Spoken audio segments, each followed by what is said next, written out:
Assalamualaikum warahmatullahi wabarakatuh. Perkenalkan kami dari kelompok 11 yang beranggotakan Ima Nur Izati Azkia, Aisyah, dan Baihaqi Arya Yogantara dari kelompok teknik Green Building akan menjelaskan materi mengenai bangunan dan perubahan iklim.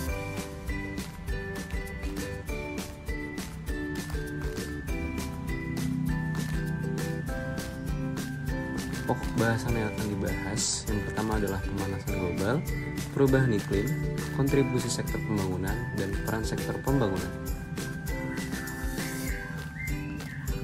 Pemanasan global telah menjadi isu utama di seluruh dunia.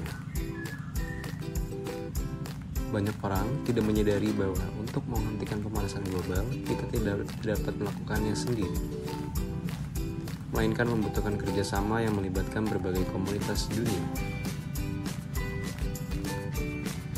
Namun demikian, masih banyak orang yang tidak tahu tindakan apa yang harus dilakukan untuk menghentikan pemanasan global.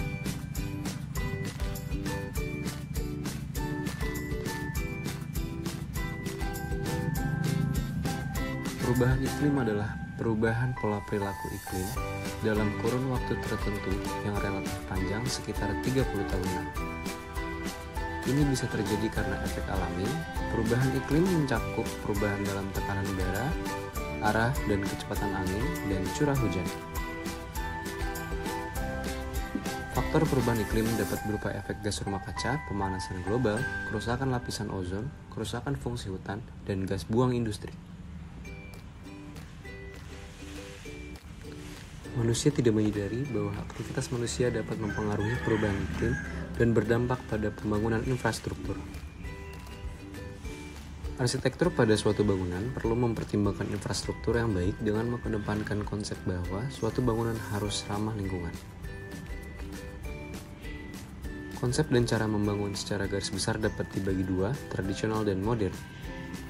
Kedua cara ini memiliki kelebihan dan kelemahan terkait dengan kecepatan pembangunan, pembiayaan, kualitas air, keterlibatan manusia, penggunaan sumber daya alam, dampak terhadap lingkungan, dan lainnya.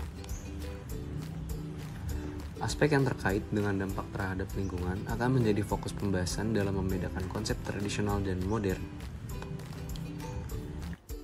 Oleh karena itu, sebagai seorang engineer, sudah seharusnya memperhatikan dan agile terhadap perubahan iklim dan dampaknya terhadap pembangunan serta lingkungan. Green Architecture juga merupakan salah satu contoh tema arsitektur tropis di mana dilakukan pembangunan infrastruktur namun tetap mengedepankan dari aspek lingkungan sehingga tidak terkena dampak dari perubahan iklim. Selain terhadap lingkungan, perubahan iklim juga berdampak pada bidang konstruksi. Seperti yang dalam bidang konstruksi, tidak dilakukan perhitungan emisi karbon di lapangan, namun dapat dilakukan dengan penggantian emisi karbon dengan penanaman pohon. Selain itu, dapat dilakukan antisipasi juga dengan membangun bangunan dengan menggunakan konsep green building sehingga dapat mengurangi jumlah energi yang digunakan. Sekian video dari kelompok kami, sampai jumpa di video selanjutnya.